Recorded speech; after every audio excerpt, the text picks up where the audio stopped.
We're not here to repeat the headlines. We're here to find out how everyday Americans are pushing back on this administration. Our program is you, the American people, doing what it takes to preserve democracy. This is Resistance Radio. Politics, like religion, has always been one of those subjects that can quickly become a conversation killer. It's important to people, there's strong opinions, and if you get your approach wrong, it can send things sideways real fast. But how do you do it when it's your job? When you are actually going up to people day in and day out and talking about that very thing, politics. Our guest this week is Bryce Peever, someone who decided to get involved in this kind of outreach because right now it really matters. Well, Bryce, tell us a little bit about yourself. My name is Bryce. I'm 29 years old. I live in New Mexico. I've been doing political work for roughly like 2.5, 3 years now. I really came from like a sales background before getting involved in like the activism side of things. I used to coach basketball. I've done sales. I've done just like a bunch of customer service jobs and everything like that. And I've had a like interest in politics ever since I was in high school. But for me, I've never been super connected in politics, so I really didn't know how to get involved. And then an opportunity came along about 2.5 years ago. I signed up for it, and ever since then, I mean, it's just been going from there. Been in this work for a while now, met a lot of interesting people, and honestly, I love it. So, yeah. Tell us a little bit more about like that time when you were looking at things and saying, you know what, I want to get involved. Like, how did that evolve and happen? Yeah, so it was like 2022 or so. I was running a sales team out in Albuquerque, New Mexico. I'd spent the year turning around a bottom sales team in my state to one of the top ones. And, you know, that felt pretty good. That was a level of professional accomplishment I hadn't experienced yet until that point in my life. But one of the things is that as the year went on, I got more and more of a feeling of like, is this really what I want to do with the rest of my life? Right? Am I really just selling useless crap that people don't need to people? So I started thinking about it more and more, and I decided I want to get involved in politics because I've been working with people my entire life. I've done coaching for basketball. Sales obviously is a very big like people thing. And so talking to people came really naturally to me. And so the easiest route to that I figured was politics. But I didn't really know how to get involved in political spaces. It's not like I had like a bunch of friends who were in politics. When I was interested in politics back in high school, I really didn't explore it as much as I should have. So I was like, okay, where do I even start? Where do I go from here? And an opportunity popped up on Destiny's subreddit, the streamer Destiny, to go volunteer and live in some canvassing houses. And it was only for like $500 a month or so. So it was quite a pay cut from what I was getting. But I decided that like this was pretty much one of my last opportunities to get out there and to, kind of have like a little bit of an adventure and see if this is something that I really wanted to do. And it was a pretty low risk thing because they were paying for housing, they were paying for food. And so I could get my feet wet, see what was going on there and get involved. And what wound up happening throughout the course of the program is I got a lot more of an education than I bargained for at the start. I figured I would be learning some stuff and doing some cool things, but it really became a bigger operation than I thought it would. And I don't know. I just loved it so much that I decided to stick out with it. Right, talking to people who are passionate about politics and passionate about helping other people. I don't know. It really gets you going. It really gets you motivated. And then seeing like the fruits of your labor actually have an effect on local communities is, I don't know. It's just really like an unparalleled feeling. So that's when I kind of dropped everything else and decided to go full bore into politics. And, a couple of years later after organizing and doing all that, now here I am. How many people were like, I think you said there was 7 different houses. Was that across the country? Yeah, so there was a house in each swing state. The way it worked was I was part of the pilot house program in Ohio. So there was one house in Cincinnati with, I believe it's 8 total people. And then everybody from there who was in that house branched out across the country and started running their own houses in different swing states. So the one I was running after May was in Las Vegas, Nevada. So like the first one was sort of like a training, and then you guys went to the other houses with other volunteer, folks, and then went from there. Yeah, correct. Like we would go to Vegas. Like I went to Vegas with the team of volunteers that I had selected, and throughout like the start of the year, I got to know them through online, and then finally moved in May, and then got on the ground, started canvassing there, started going to events and stuff like that, and yeah. Wow, that's wild. This is the first I've heard of that in terms of a strategy. But I'm guessing with all the other people living in the house and you guys having that. Well, what was your goal? Well, first of all, how many people did you have in that house? And then what were you trying to do? It was usually like average around 8 people per house. And the goal was to get Democrats elected, right? At the start, it was voter registration for sure. Due to tax filings, we couldn't really do like any advocating for candidates. And then around August, September, that's when we started going to houses and started talking to people about Democratic candidates, not just like Kamala Harris, who was at the top of the ticket, but down the ballot, we started talking about like school board candidates and House of Representatives. Like in Vegas, I know our big focuses were on the Senate seat, which was at the time Susie Lee running against Sam Brown, the Republican, or sorry, Jackie Rosen running against Sam Brown, the Republican. And then in the House of Representatives, it was Susie Lee, Dina Titus, and Steve Horsford going against their respective opponents. So talking to people, trying to get Democrats elected. So a little bit of voter registration, a little bit of like partisan politics there, but a good mix of stuff. When you were doing this, was this all you did in terms of work-wise? So like 8 hours a day of canvassing and talking to people?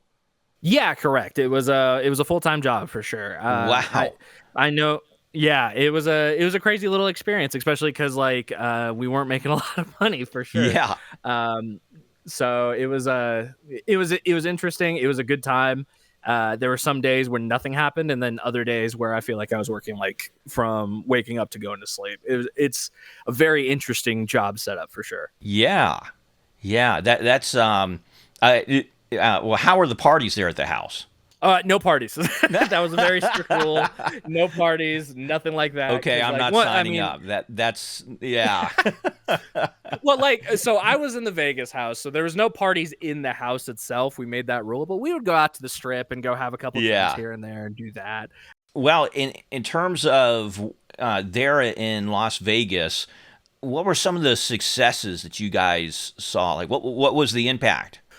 So the impact, I mean, it depends on how you measure it, right? So we, from a strict door knocking perspective, we knocked on 60,000 doors in a little bit under 5 months while we were out there. And we talked to a big variety of people. And one of the other things that we did was we went and tabled at college campuses. And so we would get some college students who wanted to come out and canvass with us. So that was really cool. If we're talking like electoral outcomes, obviously Kamala Harris didn't win, unfortunately. But when you look down the ballot, right, Jackie Rosen's race was not expected to be close at all. And that one, she won by less than 1%. Same thing with Susie Lee in the House of Representatives. And then down the ballot local candidates, we were able to keep the supermajority in the state house for Nevada as well. So obviously we wish the top of the ballot went a little bit differently, but bottom of the ballot races went exactly the ways we wanted and showed that, we were really needed out there. And then the other thing that we did was that we actually partnered with Rise in order to get like a canvassing event going. So we had one weekend where we brought volunteers from all across the country, and we knocked on about 10,000 doors in one weekend the week before the election. So, and that was all just due to the connections we had made on the ground in Nevada and talking to people. There's this guy named Chris from Rise, who's an absolutely fantastic dude, and he helped us out. And yeah, I don't know. We had a lot of successes out there. It just depends on what exactly you're talking. Gotcha. So, Destiny's Online, and then this, and the Chris and with Rise is sort of like Turning Point in that it's like in the live event there in person. Yeah, correct. Exactly. Okay. Most folks are never going to spend their entire day just talking to strangers about politics. but we all do have friends and acquaintances. So for those folks that choose to make talking to, those people as their form of pushing back on MAGA, what advice do you have? Yeah, 100%. The first step for me is always being in a good headspace to have those conversations. It usually helps to have some sort of political knowledge about what you're about to talk about. And then it also helps to not be, fuming mad at Republicans. So like right now in America might be a bad time to have those conversations. Yeah. But if you are in a good headspace, then go right ahead, because the goal of the conversation, if it is to change their mind, you cannot get like too heated or anything like that. So from that point, the second step is actually you don't start off on points that are going to be disagreements, right? So if I'm talking to somebody about immigration, talking about ICE, I'm not going to start off by saying like ICE is the Gestapo, ICE is like Trump's secret police, they're brown shirts, what have you, whatever might be correct in saying, right? I'm going to start off with saying illegal immigration. I agree with you. Illegal immigration did rise too much under Biden, right? That fleshes out a point that both of us can kind of agree on, that's grounded in reality, and gives them a point to basically go off of, right? If I start off attacking their position, if I start off attacking them, they're going to get defensive really quick. And when people get defensive, they dig it. They do not care what you have to say. They're going to protect their points till the end of time. All right. What would be the next step? Go ahead. Next step would be you find a point of agreement that's truly good. So like most people have an underlying desire that is good, that can be built on. So, we want to make sure that we don't want criminals in our country, or it's important to have rule of law in immigration, right? These are all things that we agree on, and very simple, but you can build out from there. So the next step would be after that to have logical next steps with thoughtful questions, right? Are we doing what is actually good for the country right now by doing these mass deportations without due process? Probably not. We want due process in these systems because we all know people make mistakes, right? If ICE picks up somebody that is not an immigrant, we don't want them getting shipped off to Venezuela overnight in a shady plane. We want them to have their day in court. So when we look at Joe Biden and Kamala Harris, when they tried passing that immigration bill back in like 2023, that was good because that added more funding to those systems, to immigration courts who would actually approve and speed up the processes, whether that's allowing people into the country or kicking people out of it who are criminals, who have bad records or anything like that. Right now, the problem is that ICE is just basically just shotgunning it, right? Throw everything at the wall, see what sticks. But that's not how those processes should work, because they infringe upon the rights of American citizens. And that's not something that should ever happen. And that's something that usually Republicans can agree on. But just fleshing it out with thoughtful questions that they agree with, and gives them a little bit more time to go, oh, okay, is what we're doing actually correct, or am I being fed, some bullshit from Fox News or whatever? Gotcha. Then, keep going. Then the last part, or the second to last part, is that you have to be cool with them not changing their mind in the conversation, right? I think I've had maybe one conversation where the guy changed his mind in front of me, and I've had thousands of these conversations with Republicans and with median voters. You have to be okay with the fact that you've got to basically lay like mines in their brain for them to think on, and then hope those mines go off and they change their minds later. People just don't change their minds face to face, right? You feel attacked. It's like, it's an ego thing for most people. So understanding that you're probably not going to get the, oh my God, I'm going to vote for Kamala Harris now in the conversation is a very big, important step. You just got to give them space to work on it alone, not feel attacked. They'll need to talk themselves. And then the final last step for me is that you give people a safe space for them to, if they do change their minds, to come in and feel accepted. It doesn't mean you have to change your views. It doesn't mean you have to be like, oh, I'm sympathetic to the idea that like trans people aren't real people or anything like that. But if somebody does change their mind, we have to be able to be like, okay, cool. Oh, okay. So in summary, what are those different steps again? So we have conversation, be willing to have conversation, be in a good mindset, Uh-huh. avoid objectionable points, try not to start off the conversation combative, Start with the good. start with agreement points. Yeah, build out some common ground between you two. You ask questions to help spur logical thoughts forward. And Got then it. lastly, you got to give time and space for people to be able to change their minds. So, Bryce, a little bit scarier thought here. Sometimes on difficult subject matters, we kind of shy away and don't engage.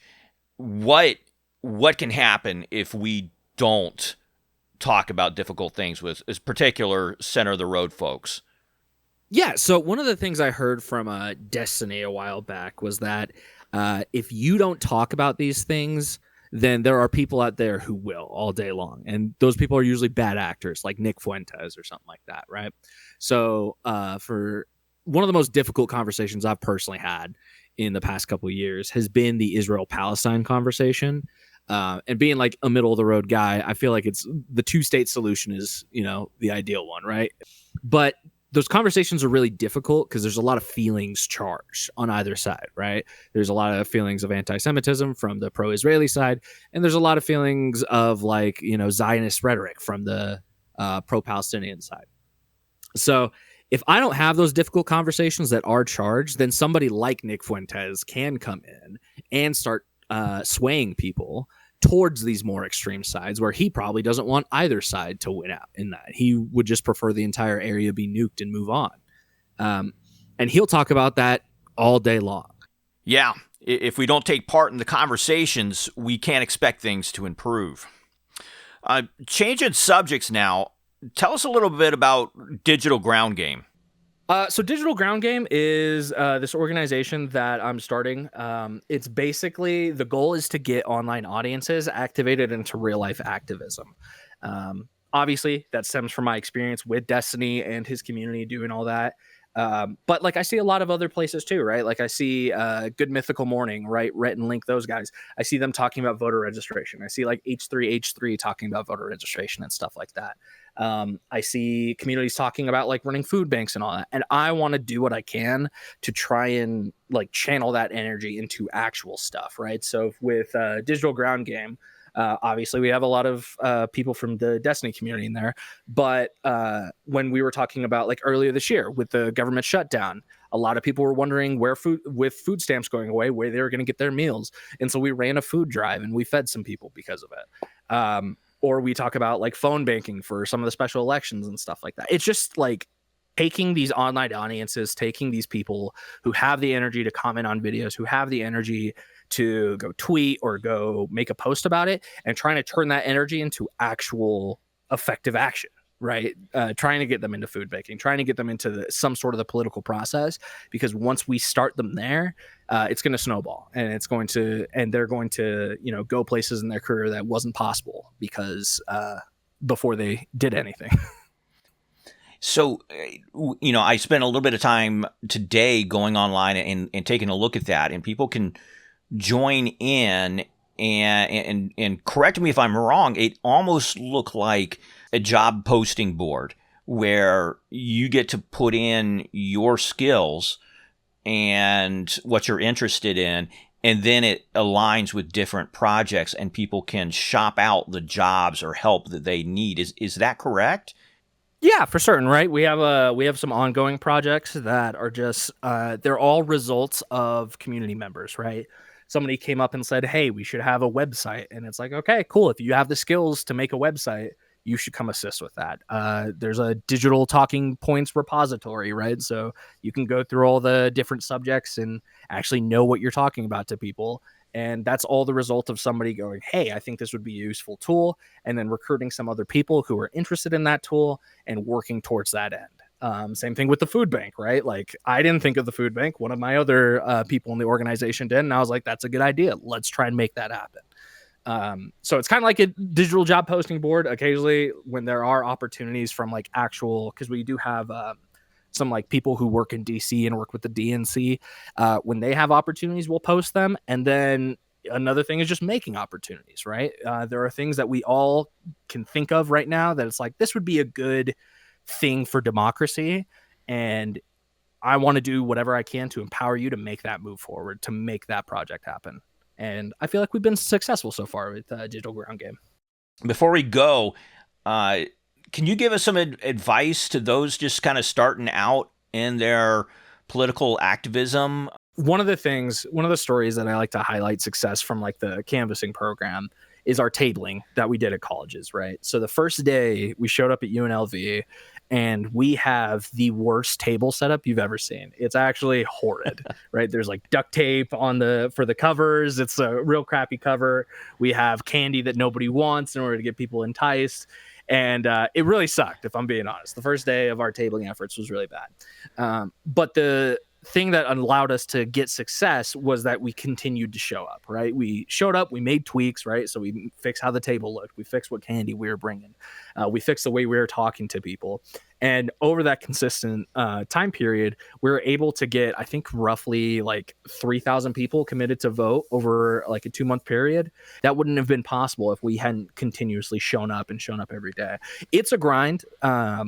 I'm not going to sell political work to you as anything other than a grind. But the fact of the matter is that if you show up and if you do the work, that you will see your impact. You will see votes in your area shift the way that you want them to. You will see your local areas start to improve over time. Thank you for that story and so many other little tidbits and insights into what's going on. And we will absolutely just go ahead and get on the books. It's time to talk some more about Digital Ground Game. So excited for what you guys are doing there. Good luck and thanks again for coming on. No, thanks for having me so much. It was a pleasure talking to you. Some closing thoughts on our conversation today. Bryce's background, his talent was sales. He's got the gift of talking to strangers. That's a super important skill right now. Many of us are going to have to learn how to do that and be better at it. But that's not all that's needed. You also have skills, abilities, and those can be put to use. Spend some time with Indivisible or the local Democratic Party, or maybe even look up Digital Ground Game. There are ways that you can use your abilities right now. We hope you've enjoyed the show and hope you'll join us for the next one. Have a story that needs to be told? Send an email to russellspurradio@gmail.com. Support for our show can be sent through Venmo at Resistance Radio. Until next time, remember, courage is contagious.